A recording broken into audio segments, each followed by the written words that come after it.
Maintenant qu'on a défini de long en large comment utiliser la constante d'équilibre, bon, on peut maintenant prédire les concentrations qu'on va retrouver à l'équilibre pour une réaction réversible. Donc, en fait, je vous ai mis un petit problème assez simple, puis avec une démarche détaillée pour résoudre un problème dans ce genre-là. On dit dans un ballon de 10 litres à 25 degrés Celsius, on introduit 0,83 mol de diiode et 0,83 mol de dichlore qui réagissent selon l'équation ci-dessous. Donc, on comprend ici que dans le fond, on avait nos deux réactifs. Ici, on a le même nombre de moles, mais ça ne serait pas obligé. On a donc mis de l'iode puis du chlore. On ne parle jamais qu'on a du chlorure d'iode ici. Jamais dans le problème, on a mentionné qu'on en avait mis au départ. Donc, automatiquement, on sait qu'il n'y a pas d'équilibre. On sait de même que la réaction va, au début, se faire seulement dans le sens direct. La réaction inverse n'est encore pas possible puisque, au départ, on n'avait pas de produit. La question, quelle quantité de chaque gaz retrouve-t-on à l'équilibre si Kc est égal à 82 à 25 degrés Celsius? Bon, ce qu'on comprend là, ici, c'est que on a 25 degrés Celsius là, 25 degrés Celsius là. Souvent, la température va être spécifiée, mais comme elle ne change jamais, je vous dirais qu'on peut oublier cette information-là. Donc, la façon la plus simple, ce serait en fait là, de procéder avec un petit tableau en 4 lignes. Je vous lis les étapes. On dit 1. Écrire l'équation chimique dans un tableau. 4 lignes. Donc, la ligne de l'équation ici compte pour une ligne. Je vais le faire après. 2. Calculer la concentration de chacune des substances. C'est très, très, très important de fonctionner avec des concentrations. Donc, ici, le 0,83 mol, ben, c'est dans 10 litres. Donc, ici, nos concentrations vont être de 0,083 mol par litre. Donc, ça va être une concentration initiale. Ensuite, inscrire les concentrations initiales dans la première ligne du tableau. En fait, si on compte cette ligne-là, c'est comme la deuxième, en fait. Là. Poser X comme variation de concentration. Donc, en fait, ce qu'on sait, c'est que cette réaction-là va se faire dans le sens direct en premier. Mais on ne sait pas combien de mol il va réagir. Donc, on va tout simplement dire tantôt qu'il va réagir une certaine quantité d'iode. On sait que vu que les coefficients sont identiques en avant, bien, ça va être la même concentration, même la même quantité de chlore qui va réagir. Par le fait même, on va donc savoir que si X mol de I2 puis X mol de chlore ont réagi, ben, on va avoir à l'équilibre 2X mol d'iodure de chlore. Ensuite, compléter la deuxième ligne du tableau par stéchiométrie, inscrire l'expression algébrique de la constante d'équilibre. Donc, en fait, on va utiliser cette relation mathématique-là ici. Les produits sont en haut, les réactifs sont en bas. On connaît la valeur de Kc. Et puis donc, on va avoir des équations algébriques ici à résoudre. Il est possible qu'on ait utilisé la formule des zéros comme on voit ici. 7. Répondre à la question.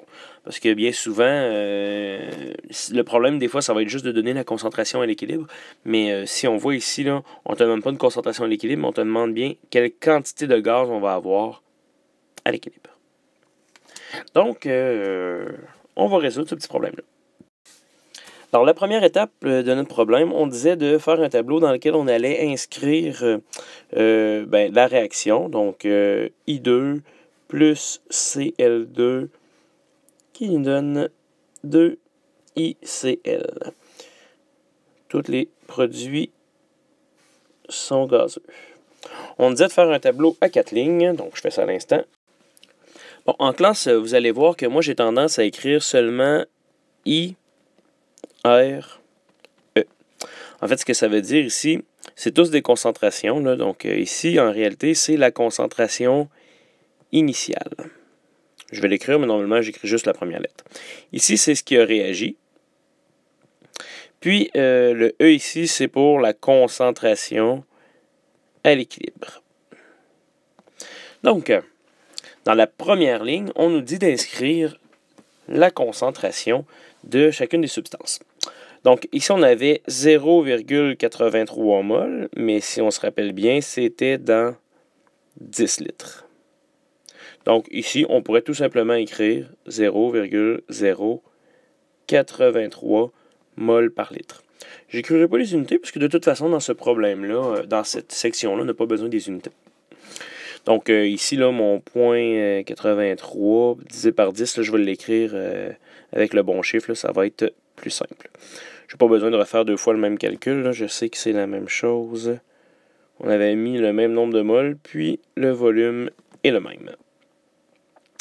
Jamais on a dit dans le problème qu'on avait mis de produit, donc la concentration de départ de chlorure d'iode va être de 0 mol par litre.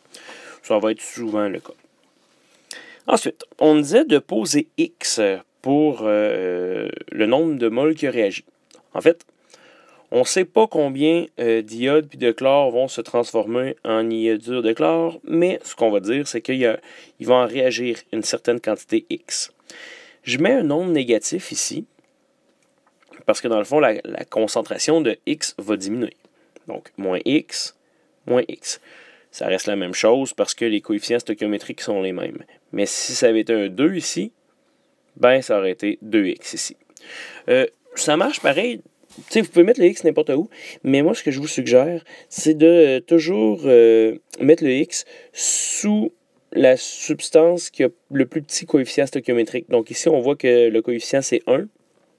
Donc c'est pour ça que j'ai choisi l'iode comme référence. T'sais, si on avait mis le x ici, plus x, ben ici, ça nous aurait donné moins 2x. Pas moins 2x, mais c'est-à-dire moins une demi-x. Fait que c'est plutôt tannant là, de travailler des fractions. Ça se fait, mais c'est plate. Donc ici, on a plus 2x. Hein, parce que dans le fond, on produit toujours le double de chlorure d'iode que qui s'est transformé de chlore. D'iode. Ben, de chlore aussi. Donc, ensuite, on nous dit d'écrire les équations à l'équilibre. Donc, à l'équilibre, on va avoir 0,083 mol par litre moins X, 0,083 moins X. Ici, on va avoir 2X. Bon. On sait que Kc est égal à concentration des réactifs, concentration des produits, c'est-à-dire, divisé par concentration des réactifs. Ce qu'il ne faut pas oublier, et ça va arriver souvent, ici, l'exposant 2, qui est notre coefficient stoichiométrique. Donc, des fois, il y en a qui ça les bug un petit peu, là, de tenir compte du 2 ici pour l'exposant et de devoir tenir compte du 2 ici dans l'équation. Ça vous bug, mais tu sais, je veux dire, ça fonctionne comme ça. Il faut absolument en tenir compte. Dans le fond, on produit 2 moles, donc c'est clair ici que la concentration va être plus importante ici que là. Ensuite, on avait concentration d'iode, concentration de Cl2. Donc, ici, il ne faut pas oublier que ce sont toujours des concentrations à l'équilibre, puisqu'ici, c'est une constante d'équilibre. Donc, ce qu'on va aller écrire, concentration de ICl à l'équilibre, c'est 2x. Attention, 2x à la 2. Ici, 0,083 moins x. Oups. Moins x. 0,083 moins x. Et on sait que la constante Kc est égale à 82, puisqu'on nous l'a donné dans le problème. Donc ici, on a une équation à résoudre. Ici, bon, je vais faire premièrement là, ma multiplication ici. Donc, 0,083 fois 0,083 qui me donne 0,006889. Donc, je vais écrire ici 2x à la 2 divisé par 0,0068889. Donc là, ici, 0,083 fois moins x fois 0,083. Ça nous donne moins moins 0,166x. Ensuite, moins x fois moins x plus x carré. Le tout est toujours égal à 82. Donc, je vais prendre tout ça ici et puis je vais l'amener ici. Donc, je multiplie par mon dénominateur. Ça me donne, bon, ça ici, je vais me débarrasser de ça, là. 2x à la 2, ça fait 4x2. C'est égal. Bon, 82 fois 0,006889. 0,564898. 82 fois moins 0,166. C'est égal à moins 13. Oups. Crayon. Moins 13,612 x. Ensuite de ça, bon, ben 82 fois x2. Donc, plus 82 x2. On va mettre ça égal à 0 si on veut résoudre cette équation-là. Donc, on fait moins 4x2 de chaque côté. Moins 4x2 de chaque côté. Donc, 0 est égal à... Puis là, on les place en ordre ABC, dans le fond, là, en suivant comme le degré de l'exposant, finalement, des x. Donc, 82 moins 4, ça va me donner 78x2 moins 13,612x plus 0,56489. Bon. Ici, on voit qu'on a une équation quadratique à résoudre. On va donc devoir utiliser la formule moins b plus moins racine de b2 moins 4ac sur 2a. Bon, ce que je vous suggère de faire, c'est de vous rentrer un programme dans votre calculatrice graphique qui le calcule automatiquement ou de trouver une fonction. Il y a beaucoup de calculatrices scientifiques qui calculent, qui ont déjà cette fonction-là entrée dans leur mémoire. Donc, ça va être beaucoup plus facile. Moi, c'est ce que je vais faire. Je vais donc entrer ça dans ma calculatrice, considérant que 78, c'est le A, moins 13,612, c'est le B, puis 0,564898, c'est le C. Ça me donne donc 0,1065 pour x1, puis 0,06798 pour x2. Il y a toujours une situation où, en fait, un des deux nombres ne sera pas possible. Ici, si on remarque ce qui a réagi, on avait au départ 0,083 mol par litre d'iode, puis on dit qu'il a réagi une certaine quantité X. Bien, c'est sûr qu'il ne peut pas réagir plus que 0,083, parce qu'il n'y en a pas plus. Donc, automatiquement, ça fait que ce nombre-là, ici, est rejeté. Il est trop grand. Donc, la valeur de X, ici, c'est bien de 0,06798. On peut donc en déduire qu'à l'équilibre, on va donc avoir 0,083 moins 0,0678. Ça fait 0,0678.